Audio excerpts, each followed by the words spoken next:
Bonsoir, c'est la sœur Mélanie en direct de Creil. J'espère que vous allez bien. Bon week-end aussi. Oui, je voudrais vous exhorter sur une pensée.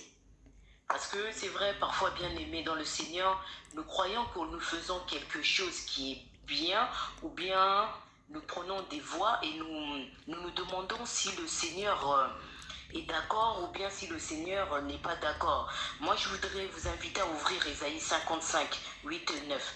Je vais lire au nom de Jésus. Car mes pensées ne sont pas vos pensées, et vos voix ne sont pas mes voix, dit l'Éternel. Autant les cieux sont élevés au-dessus de la terre, autant mes voix sont élevées au-dessus de vos voix, et mes pensées au-dessus de vos pensées.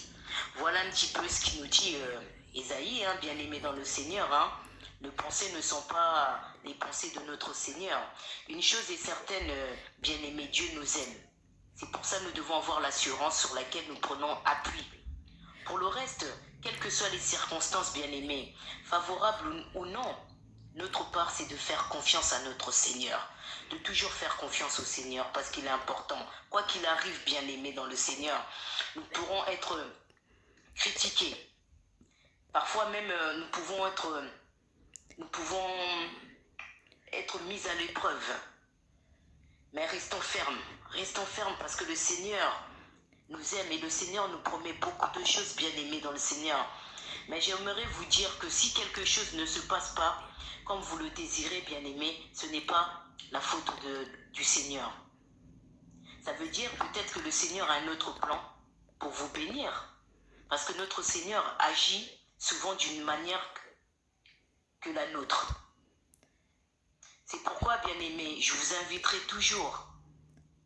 La Bible nous demande de prier sans cesse et de persévérer parce que Dieu n'arrête pas les travaux qu'il fait dans nos vies. Nous avons toujours l'espoir et l'assurance car Dieu agit jusqu'à présent dans toutes les dimensions de notre vie. Voilà, bien-aimés dans le Seigneur, je vous encourage à persévérer comme je vous le dis toujours. Et si vraiment vous avez des décisions à prendre ou des chemins, demandez au Seigneur. Demandez au Seigneur parce que même s'il ne vous parle pas, peut-être il peut parler à travers ses serviteurs bien-aimés, mais persévérez dans la prière.